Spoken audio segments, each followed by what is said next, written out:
In this video, I'm going to show you how you can use mockups in Canva so you can get a good idea if this is something that you want to do for your designs. So let's go to Canva homepage and let's show you what you need to do. So once you're on Canva, you can either go and find the mockups straight away, or what I would recommend you do first is create a design.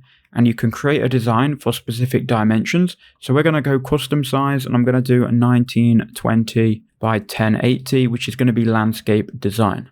Now, once we're inside of this design, we can then find a mockup to fit our design. So we need to go to elements, and inside of elements, you can search for mockup.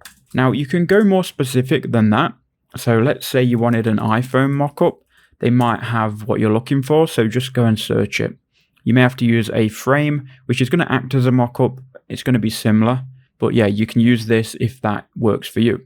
Now we'll just search mockup and I'll show you the existing mockups that you can use. So here we are on mockups. We can click see all, and here are some of the mockups that you can use. Not all of these are going to be ideal for you, but it does give you an idea of what mockups are available. Some of these are good though, and they allow you to angle your design at a very specific angle and display it in a way you can present it to a client or for social media. So I'm going to drag this on here. So now we've got this mockup on, we can resize it to whatever dimensions we need, and we can now upload our design or our image, and we can snap it to this frame here. So to upload your design, go to uploads, then you can choose a design you've already got in Canva, or if you want to upload a file, click upload files and it will open your file explorer.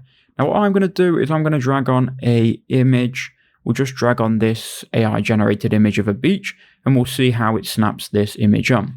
Now obviously it's not in the right dimensions, so it's going to upscale it and enlarge it a bit. I didn't actually expect it to go on like that. I expected it to enlarge it properly. So what we'll do is we'll drag on an image which is in portrait. As you can see with this one, because this image is in portrait, it does look a lot better on this mockup. Now you can go and play around with this with different images and different mockups, but once you're happy, click share in the top right, then you can download your mockup here. So that's pretty much how you can use Canva mockups. I hope that video was useful.